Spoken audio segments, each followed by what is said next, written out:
I never expected to end up living with my in-laws, but life has a funny way of throwing curveballs at you. My wife and I moved in with her parents temporarily while we were searching for a new home. We thought it would be a short-term arrangement, but things didn't quite work out that way. At first, everything seemed fine. My mother-in-law, Linda, was sweet and welcoming, making sure we felt comfortable in their home. But as the weeks turned into months, I started to notice a change in her behavior. Linda became more possessive and controlling. She would constantly insert herself into our lives and offer unsolicited advice on everything from finances to parenting.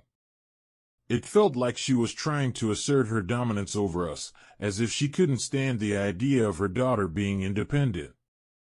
But what bothered me even more was the way she would manipulate situations to create tension between my wife and me. She would make offhand comments about how I wasn't pulling my weight or imply that I was neglecting my responsibilities as a husband. It started with small things, a misplaced sock or dirty dish, but it quickly escalated into full-blown arguments. Linda would somehow always be there to witness these fights, offering comfort and support to my distraught wife. I could tell that Linda was enjoying this power play.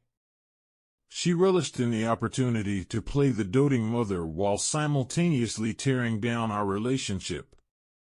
And no matter how hard I tried to reason with my wife, she always seemed to side with her mother. As the tension grew between us, so did my frustration. I knew what Linda was doing, but there was nothing I could say or do to convince my wife of her mother's manipulation. It was like she had been brainwashed into believing that everything Linda said or did was for our own good. But perhaps the most infuriating part of this whole situation was the way Linda would use her sexuality to assert her dominance over me.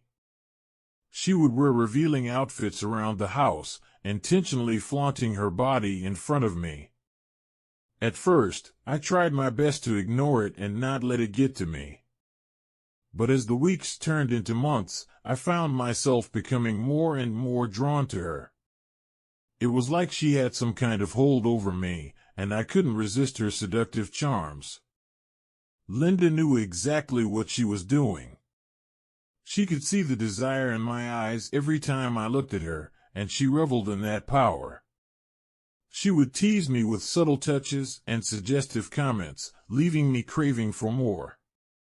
But no matter how tempting Linda may have been, I never crossed that line. I may have been frustrated with my wife and weak in the face of Linda's advances, but I still loved my wife and respected our marriage too much to betray her like that. And deep down, I think Linda knew that. She could sense my internal struggle, a battle between lust and loyalty, and she used it to further manipulate me. By denying me what I desired most, her body, she made sure that I remained under her control. I wish I could say that this story has a happy ending, that we eventually moved out of Linda's house and repaired our broken relationship, but sadly, that's not the case. The tension between my wife and me became too much to bear, and we eventually decided to go our separate ways. Looking back on it now, I can see how Linda's manipulations played a significant role in the downfall of our marriage. But at the time, all I could see was how torn apart we were by her actions. So here I am now, divorced and living on my own, trying to pick up the pieces of my shattered life. And while I may have escaped from Linda's clutches physically, I fear that her influence will haunt me for years to come.